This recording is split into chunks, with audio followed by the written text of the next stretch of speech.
بسم اللہ الرحمن الرحیم۔ نماز کی فضیلت کے بیان میں حضرت عبداللہ بن عمر رضی اللہ تعالی عنہ نبی کریم صلی اللہ علیہ وآلہ وسلم کا ارشاد نقل کرتے ہیں کہ اسلام کی بنیاد 5 ستونوں پر ہے۔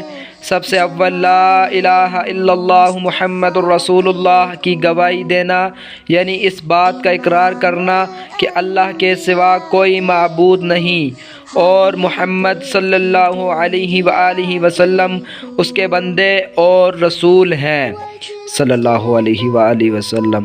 اس کے بعد نماز کا قائم کرنا، زکوٰۃ ادا کرنا، حج کرنا، رمضان المبارک کے روزے رکھنا۔ ہم اللہ تعالیٰ سے دعا کرتے ہیں کہ اللہ تعالیٰ ہم کو اسلام کی بنیادی 5 ستونوں پر عمل کرنے کی توفیق عطا فرمائے۔ آمین ثم آمین یا رب العالمین۔